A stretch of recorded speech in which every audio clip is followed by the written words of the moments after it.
Si conoces a Jesús, pues agradece que Él está contigo, agradece la paz que Él te da y pide de manera especial por aquellos que a lo mejor aún no lo conocen, para que puedan sentir esa paz, esa confianza que nos da el saber que tenemos una relación personal con Jesucristo. Y yo quiero hoy hablarte a ti personalmente. Yo en este mensaje quiero pedirte que a lo mejor por un momento, no de manera egoísta, sino porque sé que Dios te va a hablar, que puedas pensar en ti. Primer punto, recuerda que tienes una relación personal con Cristo, que cuando decidiste aceptarlo como tu Señor y Salvador, decidiste entregarle tu vida, eso te permitió tener una relación personal con Él, como la que tienes con tus hijos, como la que tienes con tu esposo o con tus padres o con tus hermanos sanguíneos. Así, de esa misma manera, tienes una relación personal con tu Salvador, con Cristo. Recuerda eso. Y hoy quiero compartir con ustedes una historia que se encuentra en Marcos 5, en el capítulo 5. Si recuerdas, hace 15 días veíamos cómo Dios pudo atravesar, ¿no?, el lago, cómo hizo un milagro, cómo hizo Jesús que los vientos pararan, ¿no? Y hoy yo quiero continuar en el capítulo 5 que viene después de esta narración. Jesús ya ha llegado a la otra parte del lago y voy a empezar a leer el versículo 21. Después de que Jesús regresó en la barca al otro lado del lago, se reunió alrededor de él una gran multitud, por lo que él se quedó en la orilla. Jesús y sus discípulos llegan al otro lado y dice que se junta una gran multitud, ¿no?, alrededor de él. Y esto hace que Jesús no avance mucho, sino que se quede en la orilla del lago. Versículo 22. Llegó entonces uno de los jefes de la sinagoga, llamado Jairo. Al ver a Jesús, se arrojó a sus pies, suplicándole con insistencia: mi hija se está muriendo, ven y pon tus manos sobre ella para que sane y viva. Es interesante ver que en este momento Jesús ya es conocido por los milagros que Él hace. Por eso es que cuando llega a la otra orilla del lago se junta una gran multitud. Tan es así que uno de los jefes de la sinagoga, un judío reconocido, ¿no?, de aquellos que a lo mejor en algún tiempo criticaron a Jesús, señalaban a Jesús, a lo mejor él en algún tiempo hasta negaba quién era Jesús, en este momento ya reconoce que Jesús es capaz de hacer grandes cosas y le pide, ¿no?, con insistencia que vaya a ver a su hija porque está muriendo. Y quiero ver cómo Jesús, quiero leer una parte de Marcos que está unos capítulos antes, en el capítulo 1, para que veas por qué Jesús ya en este momento es reconocido por lo que Él puede hacer. Versículo 32 del capítulo 1. Al atardecer, cuando ya se ponía el sol, la gente le llevó a Jesús todos los enfermos y endemoniados, de manera que la población entera se estaba congregando a la puerta. Jesús sanó a muchos que padecían de diversas enfermedades. También expulsó a muchos demonios, pero no los dejaba hablar porque sabían quién era Él, ¿no? Por eso es que cuando Jesús llega a este lugar, al otro lado del lago, es que otra vez hay una gran multitud, porque ellos han escuchado lo que Jesús hizo antes. Ellos han escuchado que Jesús ha sanado a una cantidad muy grande de enfermos, que ha liberado a mucha gente. Y están esperando ahí, están esperando a que Él siga haciendo milagros. Es por eso que este principal de la sinagoga se acerca y le pide que vaya a ver a su hija. Y Jesús, dice el relato, que fue con él, versículo 24.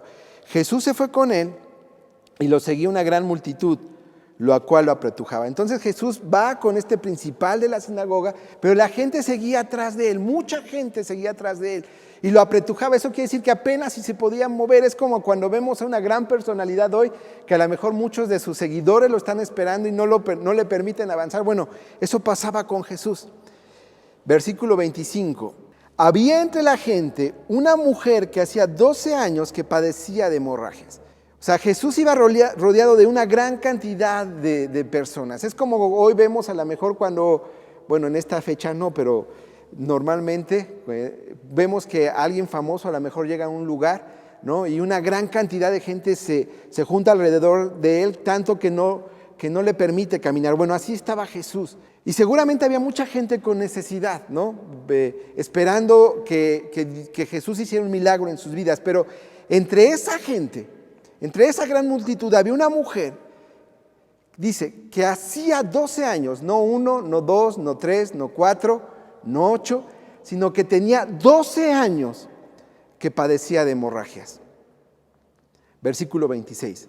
Había sufrido mucho a manos de varios médicos y se había gastado todo lo que tenían sin que hubiera servido de nada, pues en vez de mejorar, iba de mal en peor.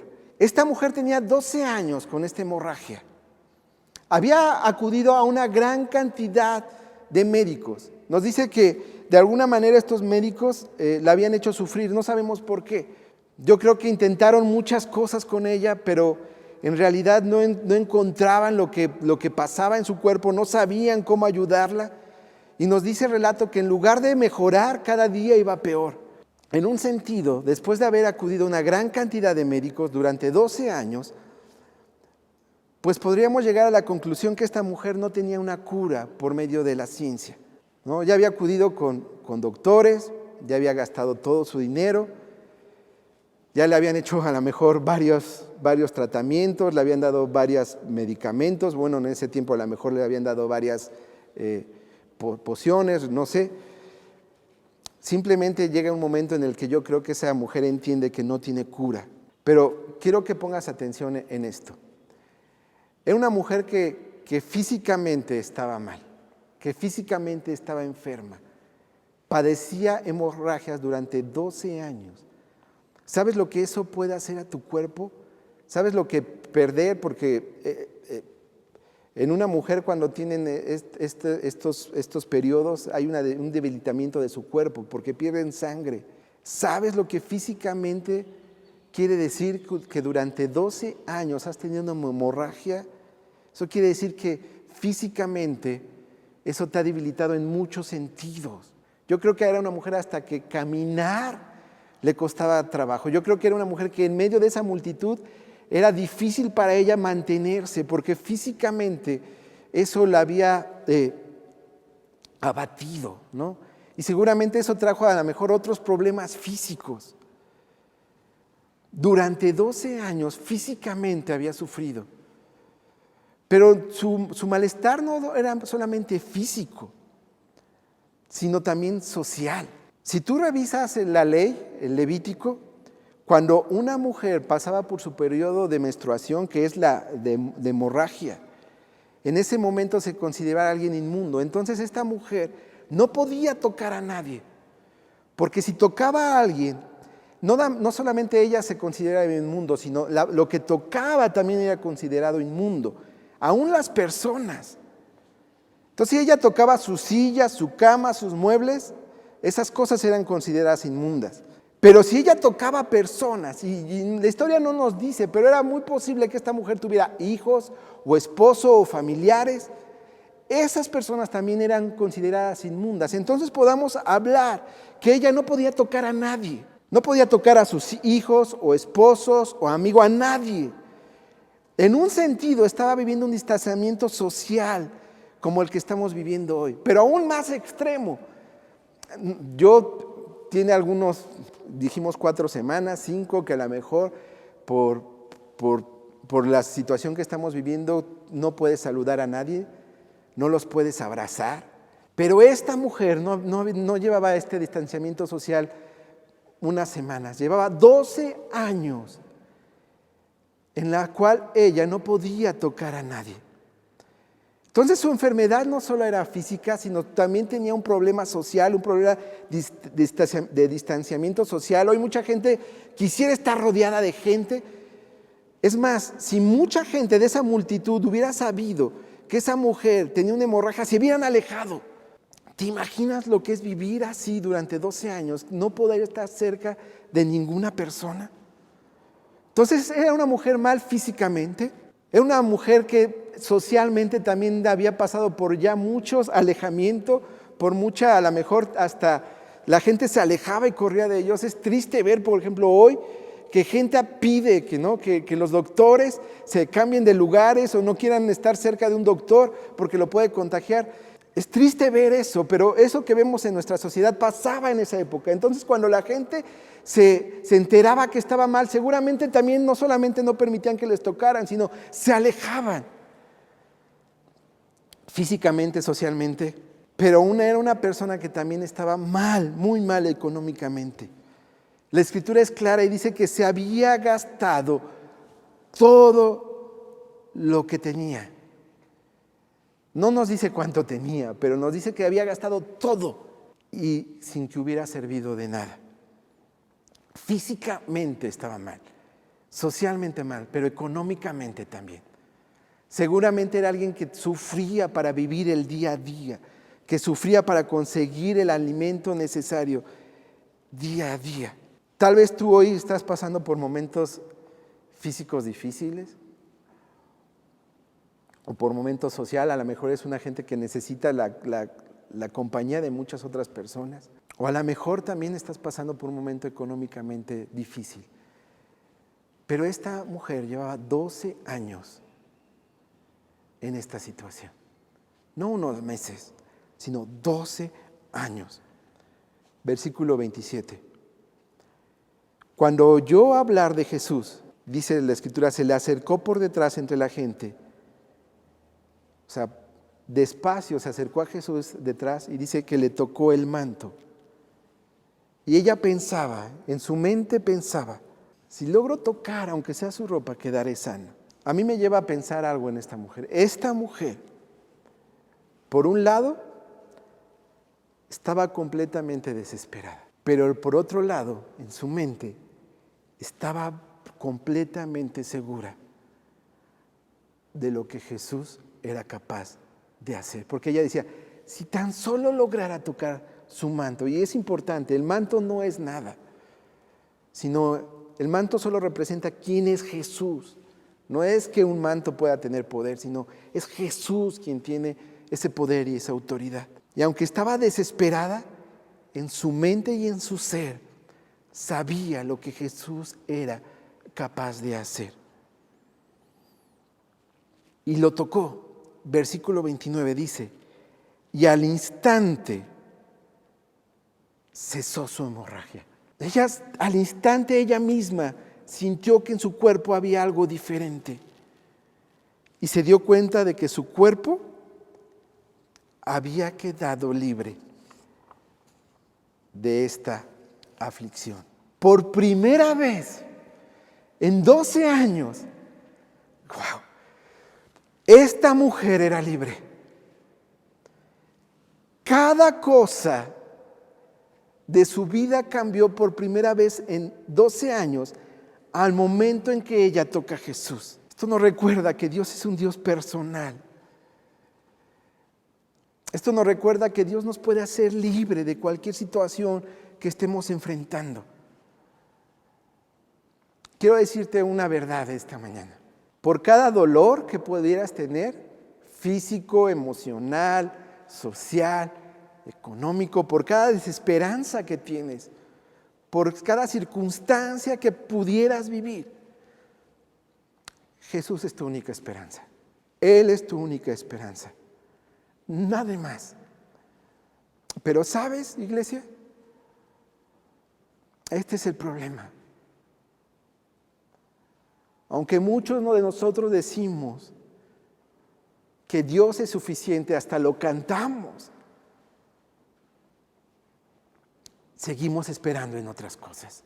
Seguimos esperando que un trabajo es la respuesta, o que la familia es la respuesta, o que la medicina es la respuesta, o que el distanciamiento social es la respuesta a nuestras tristezas, a nuestros miedos, a nuestras situaciones.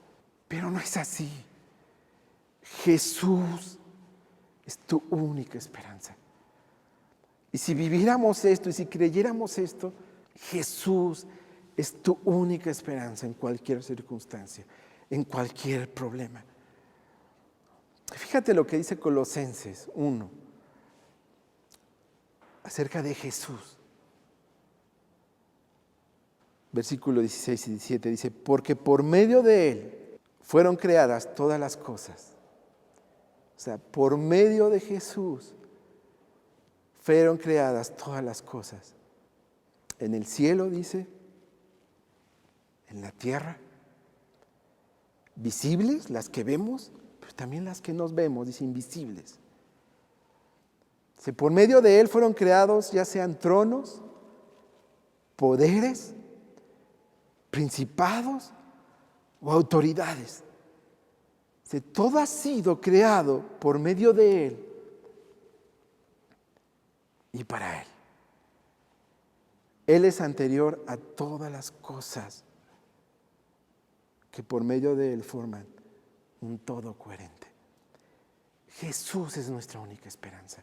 El único que te puede dar el trabajo que necesitas, el único que puede darte lo que necesitas, el único que puede darte y quitarte ese temor, el único que puede quitar esa aflicción en tu corazón, el único que puede darte todo lo que necesitas es Jesús, porque Él ha creado todo y todo es por Él y para Él.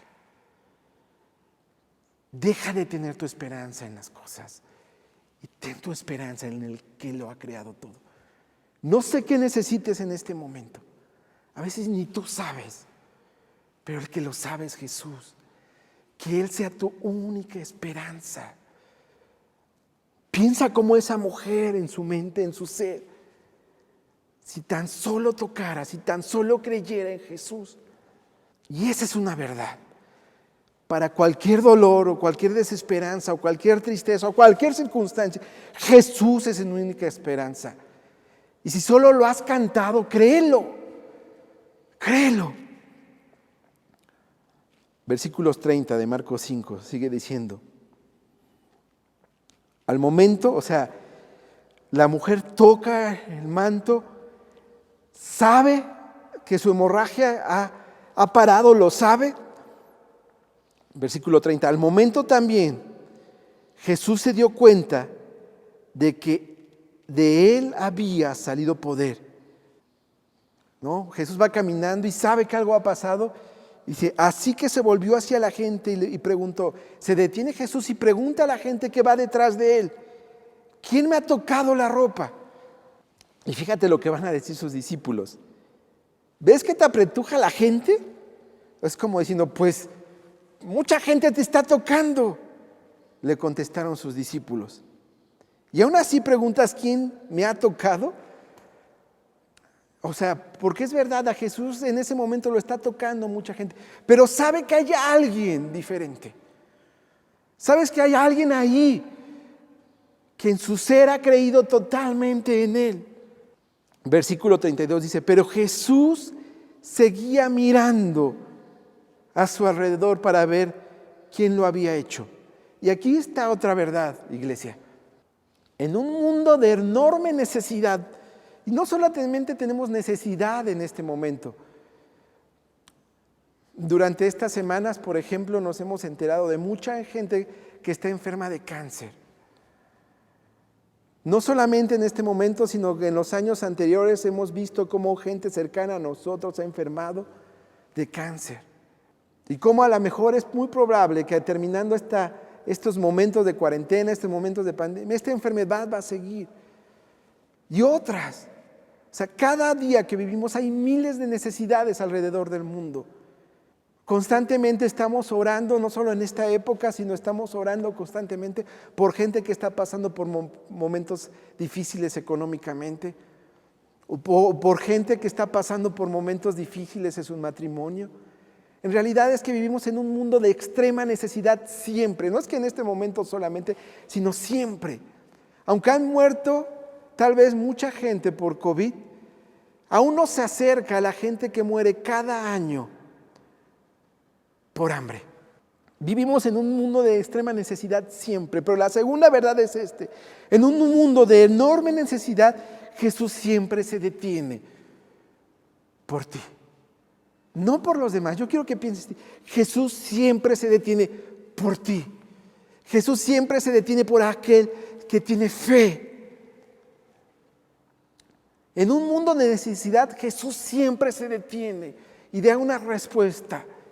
¿Recuerdas el relato que estamos contando? Jesús va con un principal de los sacerdotes a ver a alguien con necesidad. Y en ese momento se detiene porque sabe que hay otra necesidad, pero no se ha olvidado de esa niña que también tiene problemas.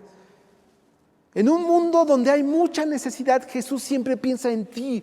Jesús siempre piensa en aquellos que han puesto su fe en Él. No se olvida de ti. Versículo 33. La mujer, sabiendo lo que había sucedido, se acercó temblando de miedo. Ahora, no es un miedo acerca de Jesús, sino es un miedo acerca de ver su grandeza.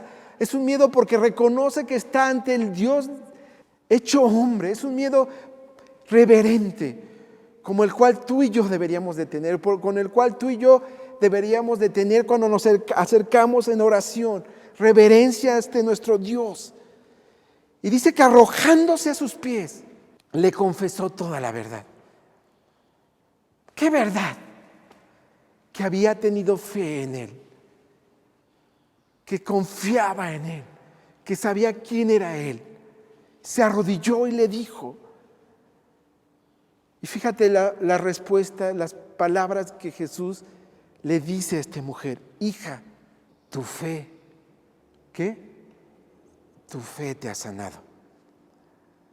Le dijo Jesús, vete en paz y queda sana de tu aflicción. Y Jesús trae sanidad a esta mujer después de 12 años. Yo quiero que vuelvas a pensar eso. 12 años de todo tipo. Va a traer sanidad física, va a traer sanidad social porque va a poder acercarse a la gente, va a traer sanidad económica también seguramente porque va a poder empezar a trabajar y hacer otras cosas. Y trae también a sanidad emocional. De hecho dice Jesús, tu aflicción, queda sana de tu aflicción y vete en paz. ¿Qué te puede afligir en este momento? A lo mejor hay varias cosas. No te aflijas. Confía y pon tu fe en Jesús, porque Jesús sana, Jesús salva, Jesús restaura, Jesús nos va a dar lo que necesitamos en el momento oportuno. Si tú confías en Jesús, no importa lo que depare tu futuro, porque su paz nunca va a pasar. Si no confías, a lo mejor alguien te ha invitado a escuchar este mensaje al lado de él. O a lo mejor alguien más lo estás viendo, no creo en las casualidades, pero por alguna casualidad estás viendo este video. Jesús también tiene esperanza para tu vida. La paz de Jesús también está dispuesta para tu vida. Confía en Jesús. Confía en Él, que Él conoce tus necesidades, Él es la solución. Él ha creado todo, ¿no? Y va a dar lo que necesites, pero nuestra confianza debe de estar cada día, cada instante, cada segundo con nuestro Señor y Salvador, con aquel que tenemos una relación personal como amigo, como padre, como hermano. Él está con nosotros siempre y ábrele tu corazón y que Dios bendiga tu vida grandemente. Vamos a orar juntos hoy en este día, confiando en Jesús. Señor, las mismas obras que tú hiciste hace muchos años y como la hiciste con esta mujer, las sigues haciendo hoy, Dios. Pedimos, Padre, que en medio de cualquier circunstancia, en medio de cualquier aflicción, en medio de cualquier problema, Dios, físico, económico, social, emocional, que podamos poner nuestra esperanza en ti, solo en ti, Dios, como lo hizo esta mujer. Y sabemos que tú sanas hoy todavía, Dios, que podamos tener la fe que tuvo esta mujer y acercarnos a ti confiadamente, Dios, que tú tienes el poder y la autoridad y que nuestra única esperanza se encuentra en ti, Dios. Gracias, Dios, por este tiempo de tu palabra, Dios. Te pedimos que no regrese vacía y que la podamos recordar siempre, Señor. Que tu bendición sea sobre cada persona que escucha este video, que lo ve y que te puedas manifestar a sus vidas, Dios. En Cristo Jesús oramos. Amén.